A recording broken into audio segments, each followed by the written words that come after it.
नमस्कार दोस्तों, वी के नॉलेज इलेक्ट्रिकल में आप सभी का स्वागत है। दोस्तों, ऐप में हर मंडे टेस्ट होता है, आप उसे अटेम्प्ट कर सकते हैं।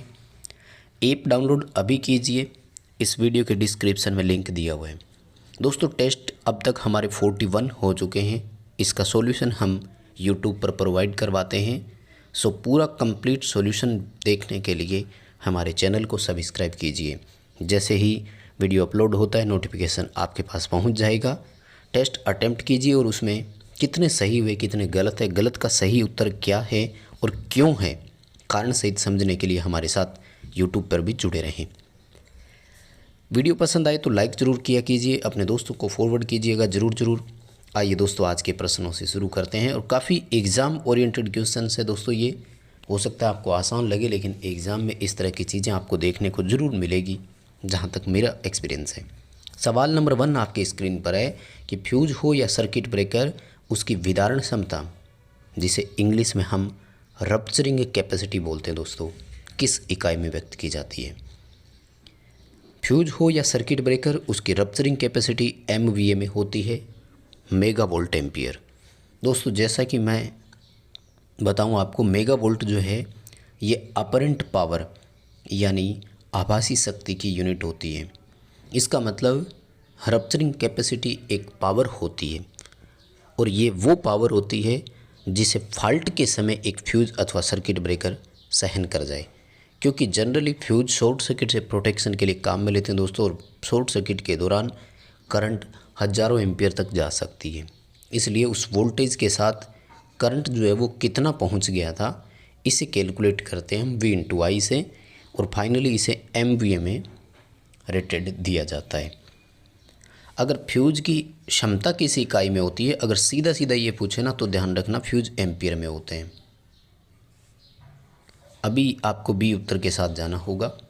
अगला सवाल देखिए, पेरा विद्युत सामर्थ्य की इकाई क्या है। काफ़ी अच्छा क्वेश्चन है ये, एग्ज़ाम में ज़रूर आपसे ये क्वेश्चन पूछा भी जा सकता है, बहुत इंपॉर्टेंट क्वेश्चन है दोस्तों। पेरा विद्युत सामर्थ्य जनरली हम पेरा विद्युत पदार्थों के लिए ही लेते हैं, यानी प्रत्येक अचालक मटेरियल जो होता है उसकी अपनी एक डाइलेक्ट्रिक स्ट्रेंथ होती है, जिसे हम किलो वोल्ट प्रति mm में व्यक्त करते हैं। जैसे वायु का अगर मैं आपको एग्जांपल दूं तो 3 kV प्रति mm होती है। ध्यान रखिए दोस्तों, पेरा विद्युत नियतांक यानी डाइलेक्ट्रिक कांस्टेंट की इकाई अगर आपसे पूछे जाए तो उसकी कोई इकाई नहीं होती है, क्योंकि वो एक नियत अंक होता है। ऐसे में ध्यान रखना, वायु का अगर आपसे कोई कांस्टेंट पूछे तो फिर हम इकाई लेते हैं वायु का, ठीक है, डाइलेक्ट्रिक कांस्टेंट के मामले में। और डाइलेक्ट्रिक सामर्थ्य अगर आपसे पूछी जाए वायु की तो वो 3 किलो वोल्ट प्रति mm है। इसी चीज़ को बदल करके कई बार वो आपको कंफ्यूज कर सकता है। mm की जगह अगर सेंटीमीटर कर दे तो फिर 30 किलो वोल्ट प्रति सेंटीमीटर वायु बन जाती है, जिस पर अपने ट्रांसमिशन लाइन में कोरोना प्रभाव उत्पन्न हो जाता है। आई थिंक आप इस क्वेश्चन को अच्छे से समझ गए होंगे। दोस्तों, प्लीज़ चीज़ों से सहमत हो तो लाइक ज़रूर किया कीजिए, और हो सके तो कम से कम 2-3 व्हाट्सएप ग्रुप में शेयर कर दिया करें। दोस्तों के पास कंटेंट पहुंचेगा तो अपने साथ वो भी जुड़ेंगे। अगला सवाल, पावर फैक्टर सुधारने वाले कैपेसिटर की रेटिंग किस इकाई में होती है। दोस्तों, कैपेसिटर पावर फैक्टर सुधारने के लिए काम में लिया जाता है। पावर फैक्टर सुधारने हेतु इसे हमेशा पैरेलल में कनेक्ट किया जाता है। कैपेसिटर पावर फैक्टर सुधारने के अलावा फेज स्प्लिट करने के भी काम आता है, यानी एक फेज को 2 फेज में बांट सकता है और उस समय उसे स्टार्टिंग वाइंडिंग के सीरीज में जोड़ा जाता है। इसके अलावा कैपेसिटर जो है वो फिल्ट्रेशन क्रिया में भी काम आता है, पल्सेटिंग DC को शुद्ध DC में परिवर्तित करने के लिए काम में आता है, और उस समय भी इसे समांतर में जोड़ा जाता है। दोस्तों, जब पावर फैक्टर सुधारने के लिए कैपेसिटर को रेट करते हैं तो उस समय उसकी rating kVAR kilo volt ampere reactive में होती है, यानी प्रतिघाती में व्यक्त की जाती है इकाई। सी ऑप्शन के साथ हम जाएंगे। साधारण कैपेसिटर की रेटिंग जो है वो फेराड में होती है। वैसे ध्यान रखें, कैपेसिटर कभी किलो फेराड में नहीं होता है, इवन माइक्रो फेराड और पिको फेराड तक ही इसकी रेटिंग होती है। बहुत कम क्षमता में कैपेसिटेंस होता है। हेनरी जो है वो इंडक्टेंस की इकाई है, और केवीए आभासी शक्ति की है, मैंने अभी आपको बताया। दोस्तों एक पियर व्हील जिसको बोलते हैं ना अपन, यानी PVIR, इस टॉपिक में से मुझे लगता है कि आपसे एक क्वेश्चन जो है ना वो ज़रूर पूछा जा सकता है। 100 वाट 220 वोल्ट रेटिंग वाले एक लैंप का रेजिस्टेंस ज्ञात करना है, तो V²/P का फॉर्मूला अप्लाई कर दीजिए। उत्तर आपका आ जाएगा 484 ओम, इसका उत्तर आएगा। इजी क्वेश्चन है, लेकिन इस तरह की क्वेश्चन जो है ना वो एग्ज़ाम में आपको देखने को मिल सकते हैं। अब देखो ऐसे सीधा ना पूछे तो 2 लैंप दे करके उनकी रेटिंग का कोई रेशियो पूछ सकता है आपसे, वो रेटिंग में संबंध पूछ सकता है आपसे, यानी पहले की दूसरा दोगुने का है। तो इस फॉर्मूले का यूज़ करते हुए एक सवाल आपसे ज़रूर पेपर में पूछा जा सकता है। आगे सवाल पूछा गया कि श्रेणी क्रम में संयोजित 4 शुष्क सेलों की आउटपुट वोल्टेज कितनी होगी। फर्स्ट ऑफ ऑल, प्रति सेल शुष्क सेल की वोल्टेज जो होती है वो 1.5 वोल्ट होती है। 4 सेल है, श्रेणी क्रम में जुड़े हुए हैं, तो सीरीज में वोल्टेज बढ़ती है और कुल आउटपुट वोल्टेज जो है वो आपको 6 वोल्ट प्राप्त हो जाएगी। अगर मान लीजिए यही चारों सेल समांतर में होते तो फिर वोल्टेज उतनी ही मिलती जितनी प्रत्येक सेल की है, यानी 1.5 वोल्ट प्रति सेल वोल्टेज है, तो हमें भी आउटपुट में 1.5 वोल्ट ही प्राप्त होता। अगला सवाल है कि चुंबकीय फ्लक्स घनत्व की इकाई क्या है। दोस्तों वास्तव में इस क्वेश्चन को देने का उद्देश्य क्या है कि मैं आपको टेस्ला और वेबर प्रति वर्ग मीटर में रिलेशन याद दिलाना चाहता हूं, क्योंकि पेपर में एक बार सवाल पूछा गया था। खैर पहले इस क्वेश्चन के आंसर पर आते हैं। फ्लक्स घनत्व की 2 इकाइयाँ होती है, एक होती है टेस्ला और एक होती है वेबर प्रति वर्ग मीटर। दोनों इकाइयों को याद रखें। बड़ी बात यह है कि दोनों इकाइयाँ मान में बराबर होती है, यानी 1 टेस्ला इक्वल टू 1 वेबर प्रति वर्ग मीटर। दोस्तों एक बार पेपर में पूछा गया कि 100 टेस्ला किसके बराबर है, तो 100 टेस्ला 100 वेबर प्रति वर्ग मीटर के ही बराबर होगा। 100 हो या 1000 कोई फ़र्क नहीं पड़ता, ये दोनों मान में समान होते हैं टेस्ला और फ्लक्स घनत्व की इकाई ना पूछे, फ्लक्स की पूछे तो वेबर, और दूसरी इकाई जो है वो मैक्सवेल होती है। उसका भी आपस में संबंध आप ज़रूर याद रखिएगा। अगला सवाल देखिए, बहुत सिंपल क्वेश्चन पूछा है मैंने, लेकिन डीसी के श्रेणी समांतर से तो पूरी संभावना है कि क्वेश्चन आपसे पूछा जाएगा। 10-10 ओम के 10 प्रतिरोध है और समांतर में जुड़े हुए हैं, इनका इक्विवेलेंट रेजिस्टेंस बताइए। समांतर में जब समान मान के प्रतिरोध हो तो आपको फॉर्मूला अप्लाई करना होता है R/N, यानी प्रतिरोधकों की संख्या और प्रत्येक प्रतिरोधक का मान और उसमें प्रतिरोध की संख्या का भाग देना है। प्रत्येक प्रतिरोध 10 ओम का है और 10 ही प्रतिरोध है, तो इक्विवेलेंट रेजिस्टेंस जो है वो कितना आ जाएगा, 1 ओम यहाँ पर उत्तर हो जाएगा। अगर यही मान लीजिए समांतर की जगह श्रेणी क्रम होता, तो श्रेणी क्रम में जब समान मान के हो तो फॉर्मूला होता है R/N। प्रत्येक प्रतिरोध का मान 10 है और ओम भी 10 है, तो समांतर की जगह अगर श्रेणी होता तब आपका आंसर करना था 100 ओम। खैर अभी हमारा उत्तर जो है वो सी रहेगा, 1 ओम उत्तर आएगा। अगला सवाल है शंट जनरेटर का, जिसमें वो लोड को 10 एम्पियर धारा प्रदान करता है। फील्ड का जो प्रतिरोध है वो 110 ओम है, तो आर्मेचर की धारा ज्ञात कीजिए। दोस्तों शंट जनरेटर में आर्मेचर करंट, लोड करंट और शंट फील्ड करंट का योग होता है।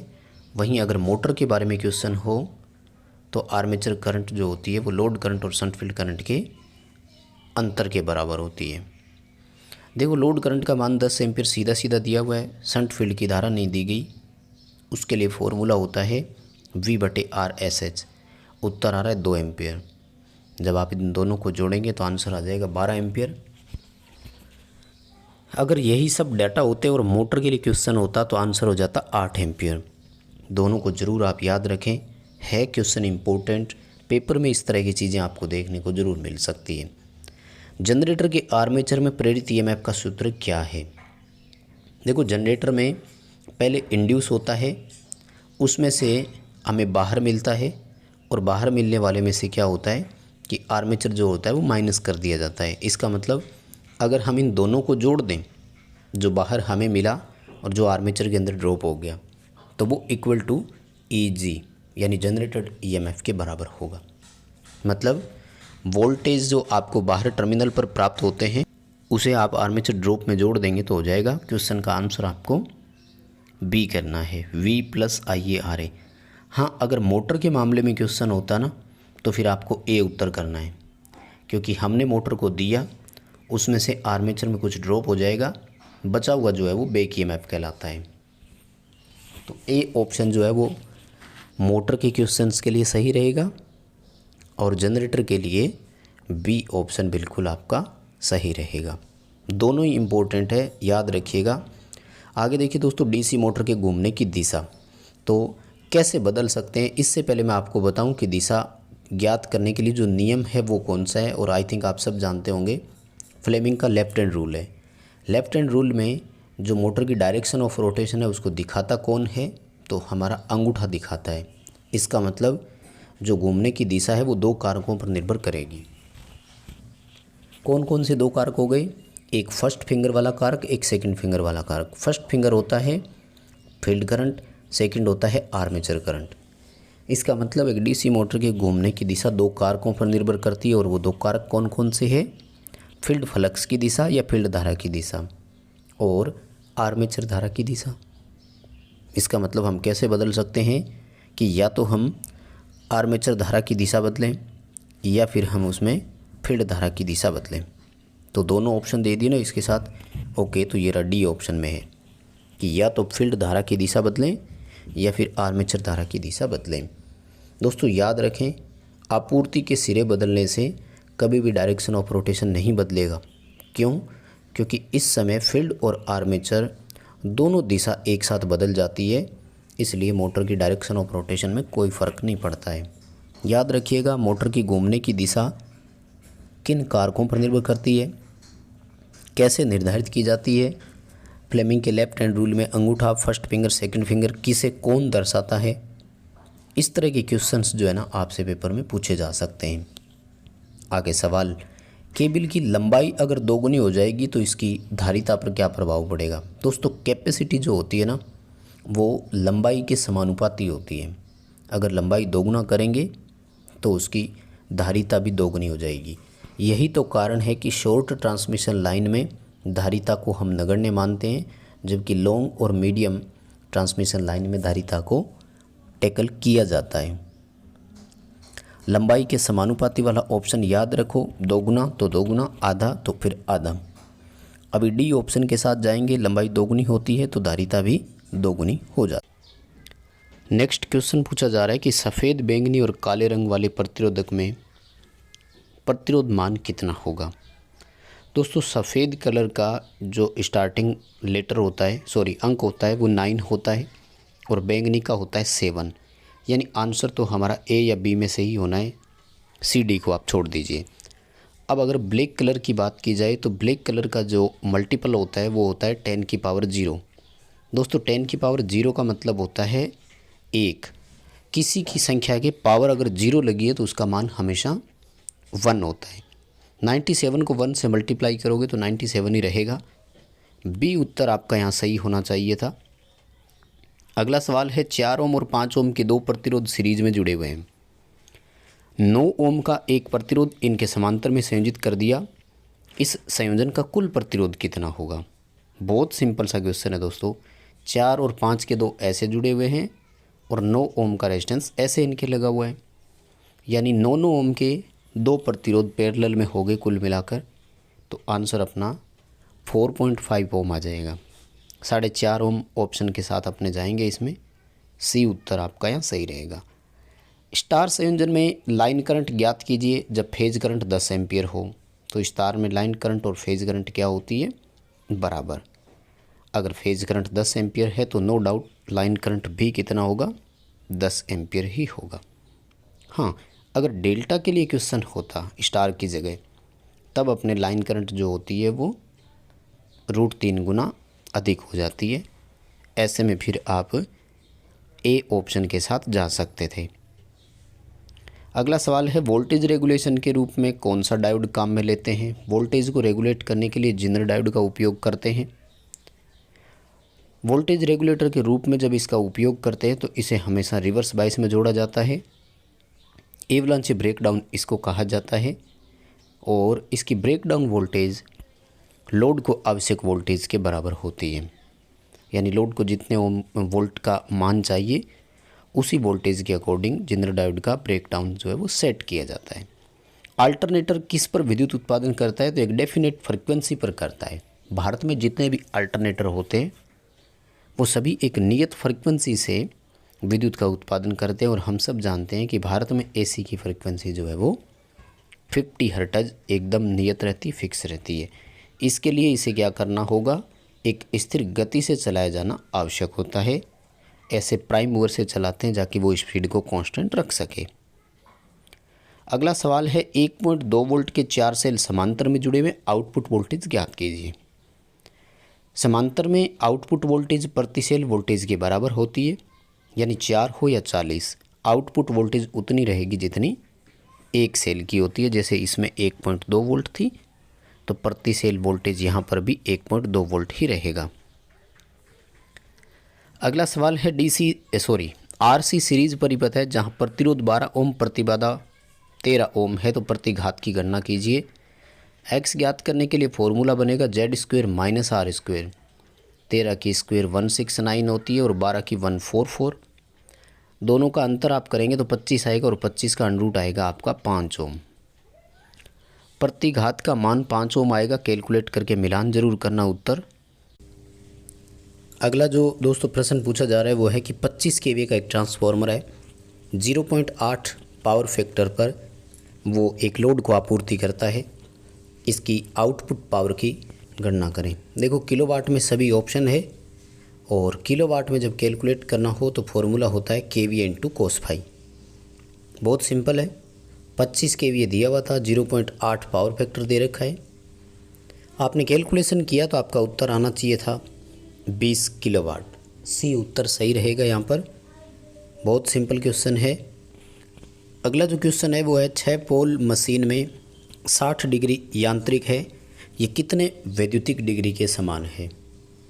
दोस्तों इंट्रिक में टोटल हमेशा 360 डिग्री का होता है। इलेक्ट्रिकल में टोटल डिग्री हमेशा पोल की संख्या पर डिपेंडेड होती है।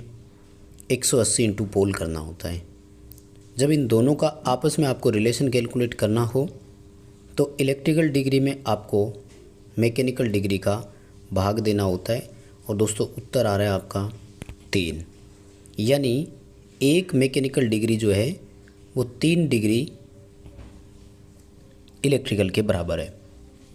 तो 60 डिग्री जो है वो इलेक्ट्रिकल में कितने के बराबर हो जाएगा, 180 डिग्री के बराबर होगा।